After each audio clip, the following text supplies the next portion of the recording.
Hello बच्चों, तरुण school के YouTube channel में आप सभी का स्वागत है। अपन बायोलॉजी का 6 लेसन कर रहे हैं। 6 लेसन का फर्स्ट पार्ट हो गया था, जिसके अंदर अपन ने रूट के 5 रीजन किए थे। आज अपन है वो मैकेनिज्म ऑफ वाटर एब्जॉर्प्शन या जल अवशोषण की क्रियाविधि का अध्ययन करेंगे कि जल अवशोषण है वो पादपों के द्वारा किस प्रकार से किया जाता है। तो देखिए, पॉइंट है अपना जल अवशोषण की क्रियाविधि। जल अवशोषण निम्न 2 प्रकार से होता है, यानी जो जल अवशोषण है वो 2 प्रकार से होता है, एक सक्रिय होता है और एक निष्क्रिय होता है। फर्स्ट नंबर पे सक्रिय या निश्चेष जल अवशोषण और सेकंड नंबर पे सक्रिय जल अवशोषण। तो फर्स्ट की बात करते हैं अपन। देखिए, जब जल अवशोषण के कारक पत्तियों वाष्पोत्सर्जित पृष्ठ, यानी जो पत्ती होती है वो वाष्पोत्सर्जित पृष्ठ होती है, अर्थात पादप के वायवीय भागों में स्थित होते हैं तथा मूल की कोशिकाएं केवल मार्ग प्रदान करने का कार्य करती है, तो इसे निष्क्रिय जल अवशोषण कहते हैं। यानी निष्क्रिय जल अवशोषण के अंदर पादप की किसी भी प्रकार की ऊर्जा की कोई आवश्यकता नहीं होती है। पत्तियों के द्वारा वाष्पोत्सर्जन या पादप के वायवीय भाग होते हैं, उनके द्वारा वाष्पोत्सर्जन की क्रिया की जाती है और उस वाष्पोत्सर्जन की क्रिया के फलस्वरूप जल है वो पादप का बाहर निकलता है और नीचे से जल अपने आप एक खिंचाव बल के द्वारा, भौतिक बल सिद्धांत या वाष्पोत्सर्जन संकर्षण सिद्धांत के द्वारा अपने आप ऊपर की ओर चढ़ता है, तो इसे अपन निष्क्रिय जल अवशोषण कहते हैं। सेकंड नंबर देखिए, सक्रिय जल अवशोषण।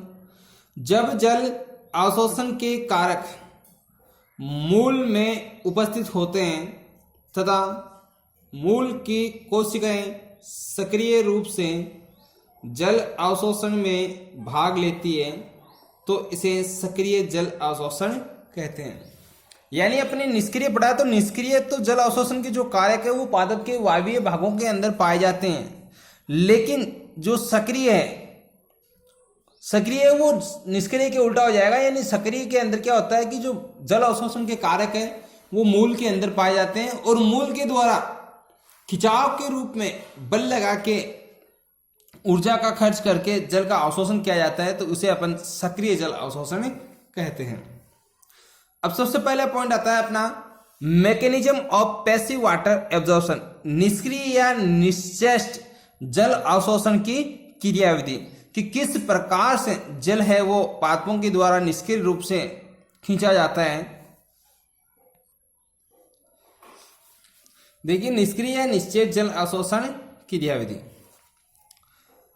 अधिकांश पादपों में कुल अवशोषित जल का 96% से 98% भाग निष्क्रिय अवशोषण विधि द्वारा ही अवशोषित किया जाता है।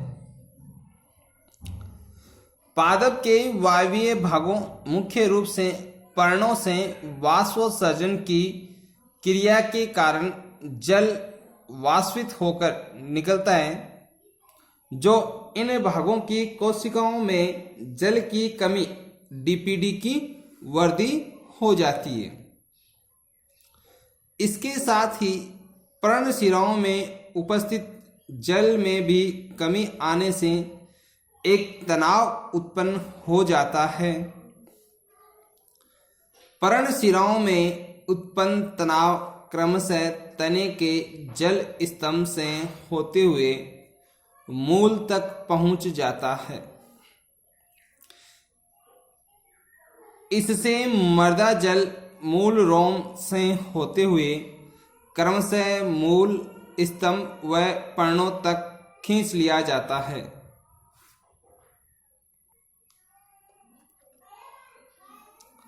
इसमें पादप के किसी भी अंग की सक्रिय भूमिका नहीं होती है। जब वाष्पोत्सर्जन की क्रिया तीव्रता से होती है, तो जल अवशोषण भी तीव्रता से होता है। अब देखिए, निष्क्रिय जल अवशोषण है, तो निष्क्रिय जल अवशोषण के अंदर क्या होता है कि जो जल अवशोषण है, पादप जो जल अवशोषण करते हैं उसका 96 से 98% भाग है वो निष्क्रिय जल अवशोषण के द्वारा ही किया जाता है। अपन ने पढ़ा कि निष्क्रिय जल अवशोषण के अंदर जो वाष्पोत्सर्जन की क्रिया होती है, वाष्पोत्सर्जन की क्रिया के फलस्वरूप जो जल है वो पत्तियों के द्वारा बाहर निकल जाता है।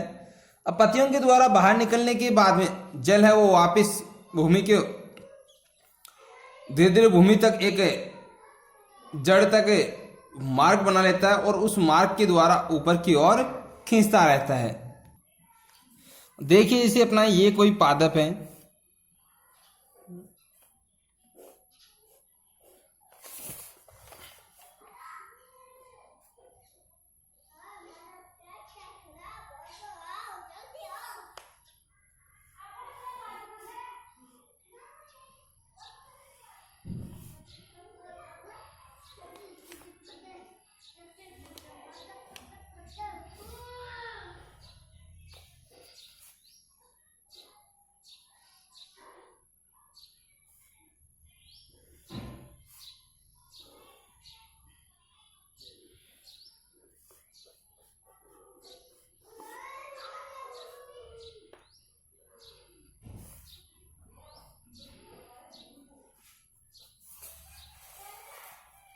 देखिए ये अपना पादप है।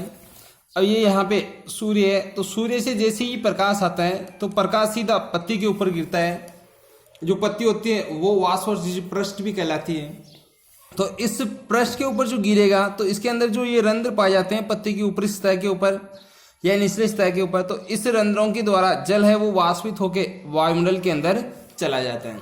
अब जैसे ही जल यहाँ पे चला जाएगा तो जल की कमी हो जाएगी, यानी डीपीटी के अंदर वृद्धि होगी।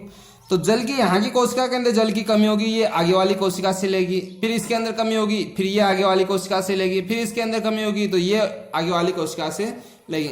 इस प्रकार से जल रंध्र से द्वारा पत्ती के रंध्र से लेकर के सीरा से, ये सिरिकाएं हैं, सिरिकाओं से होते हुए मध्य शिरा से होते हुए पादप की जो शाखा होती है, वो शाखा से होता, तने से होता पूरा जड़ तक ये मार्ग बन जाता है। और इस मार्ग के द्वारा जल है वो ऊपर की ओर अपने आप, यानी यहाँ से अपने आप जल है वो खींचा जाता है। इसे अपन सक्रिय जल अवशोषण कहते हैं।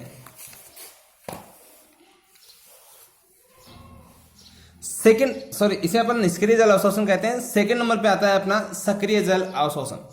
तो अब पढ़ेंगे अपन सक्रिय जल अवशोषण की क्रियाविधि या mechanism of active water absorption.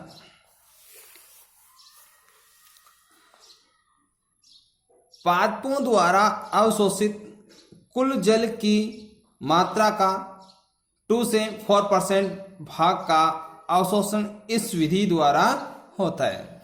ये जो पादप कुल जल अवशोषण करते हैं, जैसे 100% किया तो अपन ने पढ़ा कि निष्क्रिय जल के द्वारा 96 से 98 तक अवशोषण करते हैं। तो बचा कितना, 2 से 4%। तो या तो 2% करेंगे या फिर 4%। 2 से 4% तक है वो सक्रिय जल अवशोषण के द्वारा पादपों के अंदर जल अवशोषण की क्रिया की जाती है। रात्रि के समय जब वाष्पोत्सर्जन की क्रिया बहुत ही कम या नगण्य होती है, उस समय प्राय सक्रिय जल अवशोषण होता है। अब आपने देखा कि रात्रि के अंदर क्या है, सूर्य की किरणें आती नहीं है, सूर्य किरणें नहीं आएगी या प्रकाश नहीं होगा तो वाष्पोत्सर्जन की क्रिया नहीं होगी, और वाष्पोत्सर्जन की क्रिया नहीं होगी तो जो निष्क्रिय जल अवशोषण है वो क्रिया होती नहीं है। तो उस समय सक्रिय जल अवशोषण ही होता है। मूल के जाइलम में उपस्थित जल स्तंभ में उत्पन्न होने वाले धनात्मक बल को मूल दाब कहते हैं। अब जो मूल के अंदर जो जाइलम पाया जाता है, जाइलम के अंदर जो जल स्तंभ होता है उसके अंदर क्या होता है, एक दाब कार्य करता है। वो दाब होता है धनात्मक दाब, और उसे अपन मूल दाब कहते हैं।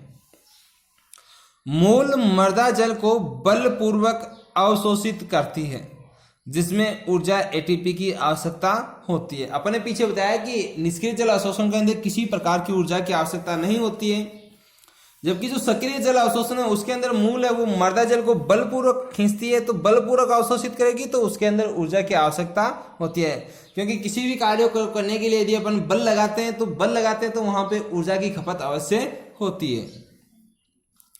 सक्रिय जल अवशोषण के लिए आवश्यक ऊर्जा मूलों की श्वसनशील कोशिकाओं द्वारा उपलब्ध करवाई जाती है। अब जो मूल है वो जो ऊर्जा का कार्य करेगी, ऊर्जा जो खपत करती है, उस ऊर्जा को जो श्वसनशील कोशिकाएं होती है मूल की, उनके द्वारा वो उपलब्ध करवाई जाती है। नेक्स्ट अपना पादपों में जल प्रवाह है कि पादपों में जो जल का प्रवाह है वो किस प्रकार से होता है। पादपों में मूल रोम से मूल के जाइलम तक जल के प्रवाह को पार्श्वीय प्रवाह कहते हैं। अब जो मूल रोम होते हैं, आपने पढ़ा है कि जो लास्ट में दीर्घ क्षेत्र था, दीर्घ क्षेत्र के अंदर मूल रोम पाए जाते थे। तो मूल रोम के द्वारा जल का जो अवशोषण किया जाता है वो अवशोषण करके जाइलम तक पहुंचाया जाता है और जाइलम से फिर पत्तियों तक पहुंचाया जाता है। और ये जो मार्ग है, इस मार्ग को अपन पार्श्वीय प्रवाह कहते हैं। जो जल बहता है उसे अपन पार्श्वीय प्रवाह कहते हैं। जल के इस पार्श्वीय प्रवाह के दौरान 3 पथों का अनुसरण किया जा सकता है। अब जो पार्श्वीय प्रवाह है, मूल रोम से जाइलम तक जो पहुंचने का जो मार्ग है, उसके अंदर 3 पथ मुख्य रूप से कार्य करते हैं। तो वो 3 पथ है वो निम्नलिखित है कि कौन कौन से 3 पथ है। एक होता है अपलवक पथ, सेकंड होता है सलवक पथ और थर्ड आता है रसदाहनीय पथ, एपोप्लास्ट पथ, सिम्प्लास्ट पथ और वेक्यूलर पैथवे।